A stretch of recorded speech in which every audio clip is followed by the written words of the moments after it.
Hello everybody, welcome back to the Jeep Journals.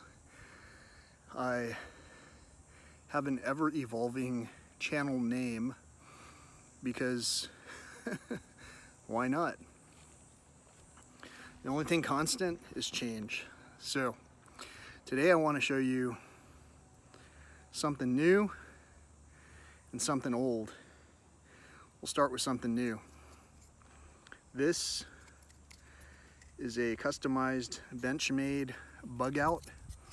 It's a pocket knife, which I believe is headquartered out of, is that a word? Their headquarters is in Oregon, and at least that's what I believe.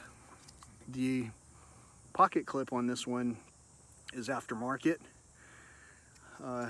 This is a customized Benchmade Bugout, and you can see where it's customized. It's got a neat graphic on it. It claims to be one of one in production, and it's got this amazing feel to it. It basically is probably my primary go-to everyday carry. Now I have a Benchmade Foray, which this Foray I've presented in a number of other videos and reviewed it. It's amazing. Has the same one-hand operation capabilities or functionality as the other Benchmade.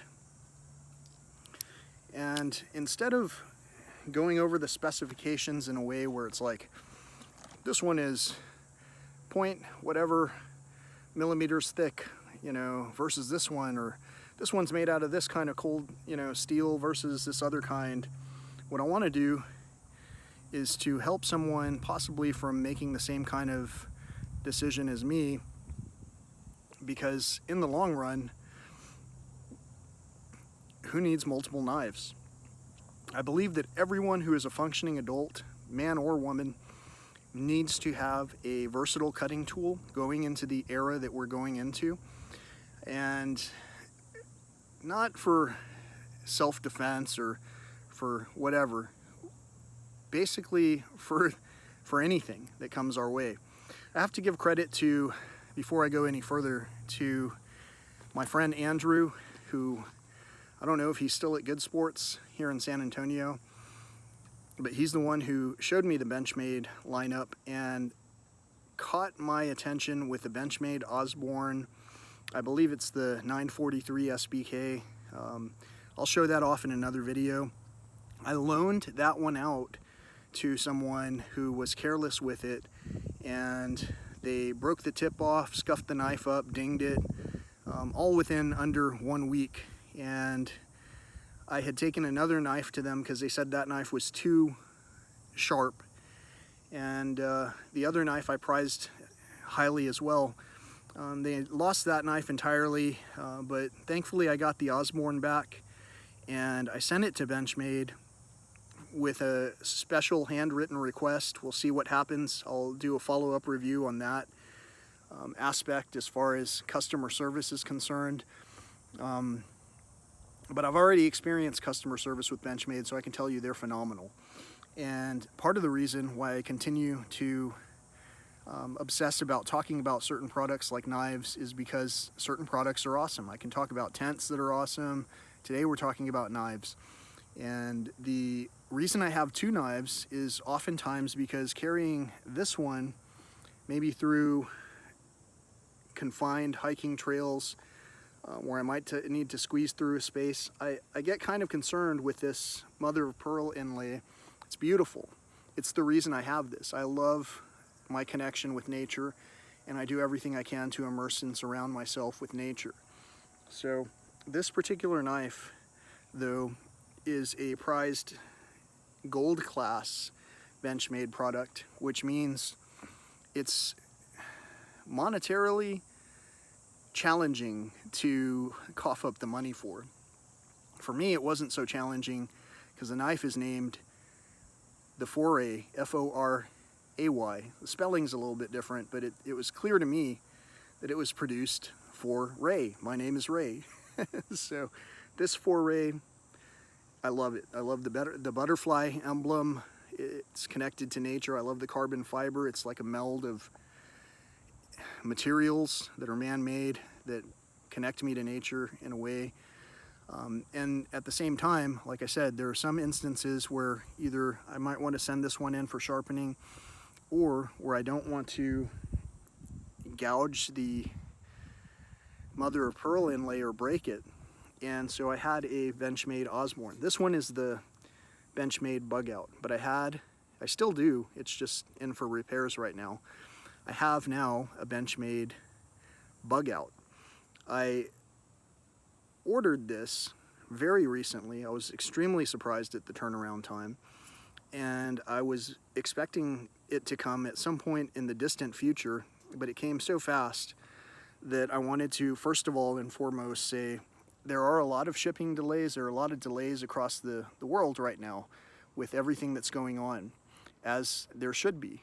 We all should be pausing to think a little bit more about what it is we're trying to achieve with one another. For my crowd and I, we try to achieve communication, full communication, in the interest of being interesting and relevant. If you do not have a cutting knife of your own, I strongly encourage you to go to Benchmade's website and look. You can customize your own knife. So this is basically what I ordered in case Benchmade is unable to repair the Osborne that I sent in. I loved it so much, but if they can't repair it, and even if they can, there might be some sentiment that's tied to it now that's just unfixable. I'm not sure yet. Time will tell. What I do know is that when I looked online, I saw these are fairly comparable in terms of size. They're slightly different in terms of width. The Foray is a wider knife. They're both extremely slim, and they fit into my pocket just fine. This Bugout is slimmer, which my Osborne was slimmer, which is why I carried my Osborne into situations that were a little bit more of a tight squeeze. So this particular knife weighs, it's so lightweight compared to the Foray. I'm trying not to spit sweat all over the screen here as I'm recording, so I apologize as I talk while trying to keep the sweat from spraying out everywhere. That might be TMI. It might just be part of my allure. That might be the reason you're watching this. I'm not sure. But this knife is trimmer. It's got the glass-filled nylon handles, which are basically, to me, they must be some kind of composite that's similar to a plastic polycarbonate something, which the point is it won't mar up like the Osborne, which was metal and glossy black painted or powder coated. And so for that reason, this knife is, again, it wins extra points. This knife dimensionally and the blade are so similar to the Foray that if I had known that I could customize this particular knife to begin with, and if I had this one-of-one knife, I may never have loaned it out ever, which would have resulted in it never getting damaged by someone to where, you know, I had any kind of weird feelings about it. And I may never have searched for the Foray. The Foray is a pricey knife. I want to say it was approximately $700. This knife is not the most inexpensive knife that you can find on the shelves, or at your dealers, I should say. This knife was $275 without the addition of this customized clip, which is a $30 addition. I'll talk more about the clips in another segment. The whole point, though, is that had I started with what I typically gravitate to, you can look at me, I'm a very strange character. Like, I normally wear dark colors. I'm wearing my dress shoes today on this trail. Check them out.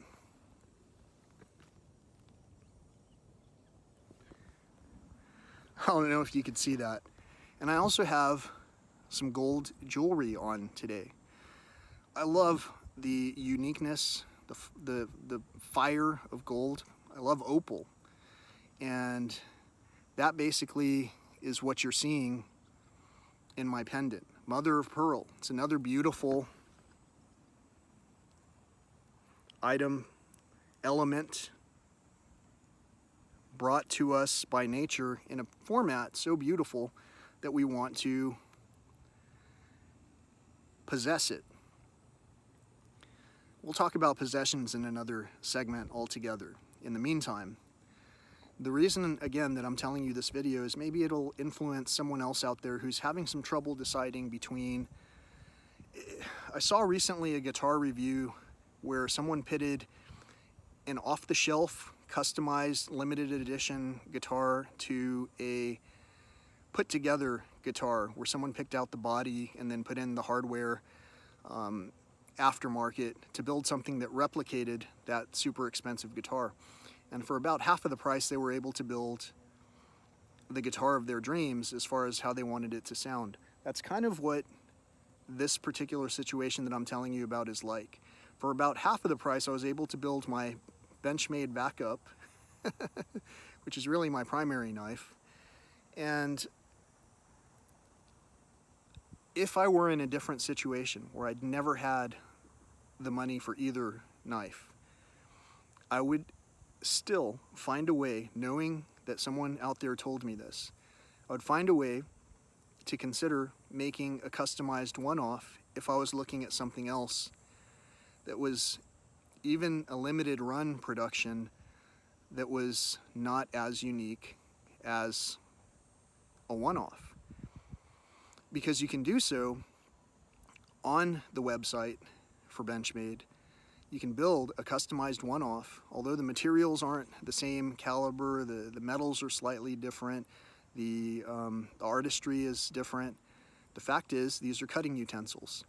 The reason that I'm telling you about these pricey cutting utensils is because it supports all of the standards that we talk about when we talk about supporting local, supporting non-mass-produced, non-existent customer service entities. We want to support things that are good and wholesome, right? Things that care about what they're doing. Now, and I don't mean things like things. We want to support people. We want to support everything that's beneficial. One of the things that we can do is reduce consumption when it comes to exploring what's beneficial. And to reduce consumption, some of us might need to follow our own heart and just go with our gut and complete the conversations that have not been held fully for whatever reason by peppering in the flavor of the uniqueness of a channel that's brought to you by real people with real insight that's real important as we approach these real challenging circumstances. So I'm sitting out here in the sun bronzing up for you. You know you love it. I noticed some of the gray has come back as I've transitioned back to meat-based meals. Not too long ago I told you I went 63 days without having any meat, and I'm hiking this trail. I'm sweating, I would say, a little bit more than usual as I'm walking this trail. I'm not quite feeling as light as I felt when I was more plant-based with no meat for 63 days, but still, I still feel healthy, you know. The things that challenge me are the things that challenge most people, like, for an example, inactivity and so forth. And let me resume the topic that we got here together for, which is talking about these two knives. I would love to say that there are so many choices we can make in life.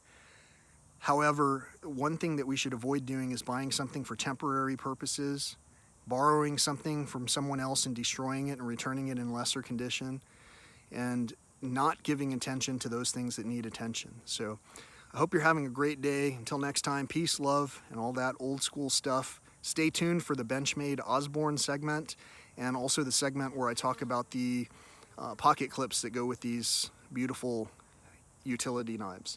Have a great day, and I guess I already said everything else. Real quick, I want to give a special thank you to my friend who I talked with today, who has amazing luck seeing snakes. I think that you shared your good fortune with me, and I was able to see something I don't get to see too often on the trails anywhere throughout any region that I've been in. So it's a special treat for me to share what I saw with you, and I just wanted to say thanks again to my friend who I talked with today for possibly sharing your great fortune seeing snakes with me. Enjoy. Hey everybody, wanted to add a quick tidbit of insight. Earlier, I was I could tell I was acknowledging the cardinals, you know, the redbirds that we have here. And then, for the first time ever, I saw, or that I recall, this year, I saw a yellow bird. I don't know if it were yellowish, had a lot of color, but it was mostly yellow-ish. Maybe a cedar waxwing, I'm not sure. But for the first time, maybe I should say since the migration I saw not long ago, maybe not the first time this year, but first time in a tree in front of me here this season, I saw this bird that was strikingly different from the cardinals. And I knew in how I looked at it and said, wow. Like I even said, you're gorgeous. I knew that I was giving almost preferential treatment to the cardinal, to the cedar waxwing. And so I took pause and said to the cardinal, which was still in the same area, how amazingly beautiful it was. And while I was walking, I was thinking, isn't that how it is sometimes? I was just talking about a couple of knives and how maybe finding the right one would have kept me from getting an extra knife, etc., and so forth. And appreciation of whatever it is that attracts us to call out something as beautiful. And so I gave thought to the fact that cardinals are beautiful. They've always made me smile. And maybe I'd kind of given a little less attention to them because of the commonality of seeing these things on a semi-regular basis. I'm looking at the floor of the woods over here to see, I see a lizard, there's a small lizard. But the whole point is I started appreciating the cardinal, all the cardinals, everything that I was seeing, the trees, everything around me is as amazing and captivating as can be. And it was almost like slowing down to notice that extra beauty. I suddenly was able to see for the first time here in San Antonio a coral snake. That was quite exciting to me. I am looking forward to sharing this clip with you. I hope you enjoy it. If you haven't already liked and subscribed, please, I would be honored if you do. And I'll continue to bring you clips that engage us. So if there's something you want to comment on so that we can know how to make these videos more amazing, I would appreciate your insight. Have a great day. Thanks again for watching.